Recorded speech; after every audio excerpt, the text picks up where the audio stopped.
طارق صاحب سے کہ وہ اظہار خیال فرمائیں۔ صاحب ڈائریکٹر بال اکیڈمی، ناظم جب آپ کہتے ہیں تو محسوس ہوتی ہے مدیر بال اکیڈمی، ناظم کا میں نے ایڈمنسٹریٹر ہوتا ہے تو تھوڑا سا میں چینج کرنا چاہوں گا، مدیر کا لفظ یہ زیادہ بہتر رہے گا۔ جناب ڈاکٹر افسار احمد جن سے ہماری بہت محبت ہے، ڈاکٹر اسرار احمد کی وجہ سے وہ میرے سے بہت محبت کرتے ہیں۔ ڈاکٹر میری کتاب کی ایک کتاب کی کم از کم 3 ایڈیشن میں شاید اللہ تعالیٰ وہ ہے اہل فارس کی علمی اور عملی میراث اور علامہ اقبال کا جناب شفیق اجمی ہمارے علم و ادب کا بہت بڑا نام ہے فلسفے کا، محترمہ لالا رخ ڈاکٹر زرکا اور آج جس شخصیت کی یاد میں ہم لوگ اکٹھے ہیں، رات کو ڈاکٹر رفیقی صاحب علمی محفل علماء اور فضلاء کی محفل کی جس میں میری ان سے ملاقات ہوئی تو ڈاکٹر صاحب نے مجھے دعوت دی آنے کی۔ میں نے عرض کیا کہ میں ڈائریکٹلی شاید ڈاکٹر صاحب کے بارے میں زیادہ معلومات میرے پاس نہیں ہے، لیکن انڈائریکٹلی معلومات ہیں۔ وہ یہ ہیں کہ یہ گروپ تھا، اگر آپ عبد الحکیم سے لے لیں، ڈاکٹر جاوید اقبال تک آ جائیں، نظم اقبال کا دیکھ لیں، ادارہ ثقافت اسلامیہ کو دیکھ لیں، پھر اقبال اکیڈمی، ممتاز حسن ہو، پیر اسامت الدین راشدی مرحوم ڈاکٹر عرفانی، وہاں پہ کراچی میں تھے عرفانی صاحب، بشیر احمد ڈار صاحب، اور پھر بشیر احمد ڈار صاحب کی کتابوں کے حوالے میں نے خصوصاً کتاب لکھی Iqbal and sages of the East. Iqbal and sages of the East لکھنے کا تصور بھی میرا یہی تھا کہ اقبال پہ جو الزام لگایا جاتا ہے کہ مغرب سے متاثر ہے، اس کتاب کے جو پہلا صفحہ ہے جو ٹائٹل کا دروازہ، اس میں نے یہ شعر اقبال کا کہ برڈے کے بارے میں اقبال نے کہا جوانہ اس میں فرق شولہ یمن الدم ایران شک، وہ افرنگی جوانوں میں سے بجلی کی طرح، لیکن میرا شعلہ جو ہے فریم وہ پیران شرق۔ میں نے کیونکہ فلسفے کا طالب علم اس لیے بھی نہیں کیونکہ حافظ کا مرید ہوں، اور حافظ کہتے ہیں کہ فلسفی راز ہے گشت انراز راز دیگر راز کے افشا ملک ہے، تو فلسفی حقیقت کے مطلق تک نہیں پہنچ سکے، راز کو لکھ سکے، اور جب ایک راز کو کھولا تو وہ ایک اور راز بن گیا اور اسی راز کو مجھے حضرت اقبال کا ایک شعر میں اکثر پڑھتا ہوں اپنے لیکچر کے لیے، ایک شعر نہیں دو ہے، یا اقبال کہتے ہیں کہ نظر کے پیچھے بشکن کی سکون را فرصت اندر کو گردن کو رنگ اپنے پیشے کی ضرب سے بے سکون کو، فرصت بہت کم ہے اور آسمان کے رنگ بدل رہے ہیں۔ حکیم را دری نندیش بغضات شرف از تیش کی تو یاد سنگ، فلسفیوں کو اس چکر میں پڑے رہنے دو کہ کیا چنگاری جو ہے وہ پتھر سے نکلتی ہے یا فلسفیوں کا عموماً یہ دلچسپ ہے ہمارا، کیونکہ میں فلسفی نہیں ہوں، لیکن اقبال کے فلسفے کو پڑھتے جب میں نے بشیر احمد ڈار کو پڑھا، ایک چیز اور میری ان کے ساتھ بھی کامنالٹی تھی، بشیر احمد ڈار صاحب جو غالب کے فارسی اشعار کے ساتھ جس کے حوالے انہوں نے اقبال کی وضاحت میں دیے، وہ ایک بہت بڑی کامنالٹی تھی جس موضوع کو میں نے کم از کم اتنی سے 10 لیکچر جی مرزا غالب کا بھی یہی وزن رسول بائی اقبال، یہ دبستان اقبال کی ویب سائٹ پہ بھی ہے، میں نے غالب کی بڑا پڑھا، غالب کی خبر پہ بھی جانا ہو، جو خبر آپ نے دیکھی ہوئی جسے اقبال نے کہا ہے آہ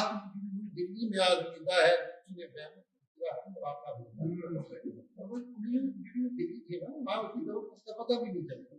حضرت نظام الدین کے زبان نکلتے ہیں اور اس کے سامنے آتے ہیں ہمارے کے رضان میں، تو یہ انہوں نے کوئی غالب کا ڈے منایا تھا انڈیا میں آج سے 20 سال پہلے، 20 سے زیادہ، میں 2006 میں گیا ہوں وہاں ان کی بہت بڑی غالب تھی، تو انہیں پھر مجھے نکالنا پڑی غالب بنانا پڑا، لیکن بدقسمتی سے جب میں گیا تو جنگلہ بند تھا، قبر نظر آ رہی تھی غالب کی، اور باہر جو تھے وہ افیون کھانے والے جو تھے نا یہ نشئی، وہ جنگلے کے ساتھ کر کے بیٹھے ہوئے تھے. بیگم مجید نے کہا یہ کون ہے؟ میں نے کہا یہ رضوان ہے، رضوان خود مست ہے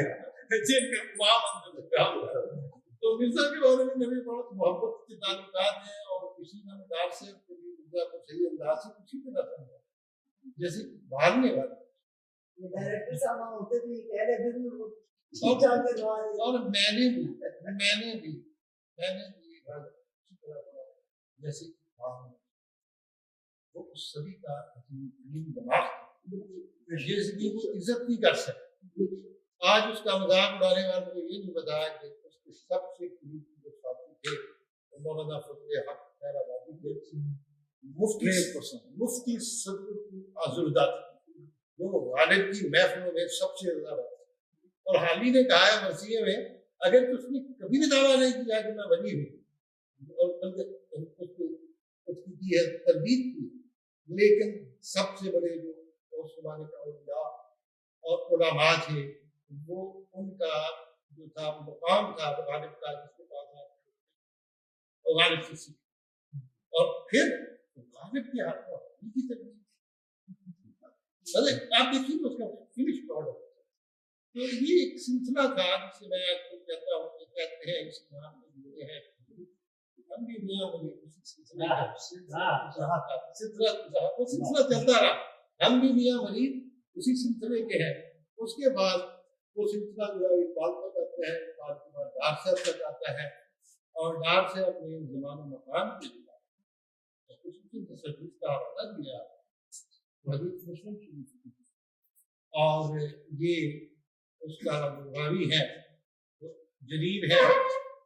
اور اس کے بعد ابن سیرین ہے، اور پھر حضرت امام ابو ہریرہ رضی اللہ تعالیٰ عنہ کے راوی ہے. اور اس حدیث میں جا کے اللہ نے کہا کہ زبان پورا مت کہو، میں خود زمانہ ہوں. اور اس چیز کو میرا جو لیکچر ہے زبانزم، اس کو میں نے کنیکٹ کیا ہے فلاسفی یا اور پھر یہودیوں کے سروا کے کانسیپٹ کے زمانے، اور پھر حدیث کے ساتھ. اور اقبال نے جب پڑھ کے بتائی ہے اس کو برکسان کرسی سے بے پڑا ہے کہ قائمیت کا تھا بھاؤ کی یہ رد آباد ہے کہ جو گفتگو اقبال کی ہوئی وہاں برکسان سے، وہ شیرگل مجیٹھیا صاحب تھا، اسے فوٹو تو لے لیا علامہ کی پیرس میں سوئے ہوئے. تو ابھی تک ہم یہی دیکھ رہے ہیں کہ علامہ صاحب سوئے ہوئے. تو یہ ویسے علامہ کو کیوں آ گئی تھی اس کی وہ تصویر نہیں. تو شیرگل کو علامہ اقبال نے کہا کہ سردار کی میں بات کروں گا، آپ نوٹس علامہ فرماتے ہیں جب وہ نوٹس میں نے پڑھے تو میں تو نہ پڑھ سکا، تو سردار بھی نہیں پڑھ سکی نوٹس بھی لایا ہوا. لیکن وہ فلسفہ زبان مکان جس کو اقبال علاقے تک. اب آپ کا وقت نہیں ہے کہ میں حال کے علاقے کی جیسے میں ویڈیو کنیکٹ کیا کرتا ہوں علاقے کی بات کروں، پتہ نہیں فلسفہ ہے زبان و مکان. یہ اقبال کا وہ خط انہوں نے لگا کے رکھا ہوا ہے جہاں پہ میں ان کی شاعری اقبال کو لکھا تھا کہ اگر آپ کے پاس ابن عربی کا مواد ہے زبان و مکان کو آپ مجھے بھجوائیے. لیکن اقبال نے جو سوالات ریز کیے تھے میں معلوم کے ساتھ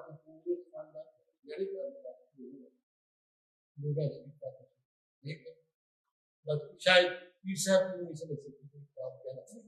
سکتے، بیمار بھی تھے لیکن شاید میرے خیال کے مطابق وہ بھی تھوڑا سا مشکل تھا ان کی سمجھ. میرے آفس میں آ کر چھوٹے دادا اور سب سے زیادہ محبت میرے سے کرتے ہیں. حالانکہ میں خاندان سے تعلق رکھتی ہوں، میرے زیادہ دوست یا میرا دوست یا یہ اقبال کا ایک فیض ہے کہ خود اگر کسی کا میں ڈانس ہے کو دیکھا جائے تو وہ کشمیری جو پنجاب میں سیٹل ان کی زندگی بڑی مشکل ہے. بہت میرے اپنے ننہال آفت محمد ان کے بزرگ وہ بھی ہندی تھے، کشمیر سے مسلمان ہو کے آئے، نکالے گئے، پنجاب میں کیسے آئے. اقبال بھی کچھ ہے اور رشید احمد ڈار صاحب بھی. اور اس وقت ان کے لیے کوئی پروفیشن یا زمین رہ نہیں گئی تھی پنجاب میں. جس طرح وہ فائٹ کر رہے تھے مختلف ہنرمندی کے لیے اور اپنی تعلیمی اور کاوشوں کے لیے ایگزسٹ کرتے, اس چیز کو لوگ مد نظر نہیں رکھتے تھے. لیکن جب 1908 میں پیدا ہونے والا یا خلیفہ عبد الحکیم کو ان دونوں کی شخصیات میں نظر آئے گا کہ کس قدر کبھی وہ کبھی دکن جا رہے ہیں, کبھی وہ فن سیکھ رہے ہیں, کبھی ٹیکنیکل کام سیکھ رہے ہیں, کبھی پڑھ رہے ہیں. وہ کس طرح. ایک اور چیز تھی جو مجھے بھی کچھ ہے وہ مولانا کی طرف سے کہ وہ انتہائی انٹیلیجنٹ, لیکن کشمیر کی غلامی کی ان کی سپریشن ہو گئی تھی مائنڈ, اور پنجاب میں آ کے ان کے مائنڈ کی کوشش کیا. اور یہ وہی مثال ہے, میں اس کو ختم کرنے سے پہلے مثال دوں گا, اور وہ مثال بھی ہے کہ پارسی نے نصیر مانگی دگا جو 1955 میں فوج ہوئے کراچی میں مضبوط تھے پارسیوں کے, اور ان کو سب سے بڑا بات وہ کہتے ہیں کہ اسلام کے آنے سے پہلے پارسی لکھتا 1100 برس تک ہم نے حکومت کی 40%, ہم نے ایڈمنسٹریشن دی, ہم نے فوج دی, ہم نے سب, لیکن ایک بھی ہم نے مسئلہ نہیں کہا کہ ایسا اسلام سے پہلے ایک بھی ہم نے انٹلیکچوئل کام نہیں ہوا ایران میں اس وقت. لیکن جب اسلام آیا تو ہم اس سرزمین سے بھی پیدا ہو گئے, امام بخاری بھی پیدا ہو گئے, سیاستہ کے 6 کے 6 امام پیدا ہو گئے, رومی بھی پیدا ہو گیا, غزالی بھی پیدا ہو گیا, ابن سینا بھی پیدا ہو گیا. تو کہتے ہیں کہ جوں جوں آتش کدوں کی آگ بجھتی چلی گئی اور اذان کی آواز گونجتی چلی گئی, اس قوم کے دماغ کے اوپر جو بادشاہت بنا اٹھتی چلی گئی, اور اس قوم نے سوچنا شروع کر دیا. اور جینیٹیکلی جو اس کی تو خیر اپنی کہا ہے دا بیسٹ ہیومن ریس آن دا ارتھ, اس کے اندر سے خیالات باہر آ گئے. اور یہ نہیں کہہ سکتا, یہ بھی کہا کہ کیا ہم یہ کہیں برا بندہ ناکام ہو گیا, اللہ کامیاب ہو گیا, کہتے یہ نہیں ہوا. ہوا صرف یہ ہے اسلام نے سوچنے کی سخت عطا کر اور دماغ کو پابندیاں کھول, جس کی وجہ سے ان لوگوں نے سوچنا. اب آپ کشیدہ مدار سے آپ کو دیکھیں, غلامی کے زمانے میں جسے اقبال نے کہا تھا بیٹے کے بارے میں زمین مردائی, اقبال نے تو غلامی کے اندر بھی اپنے ذہن کے قید کو توڑا. لیکن یہ 50s کے لوگ 60 پاکستان بننے کے بعد ان لوگوں کو غلامی کا اللہ نے اس میں ساری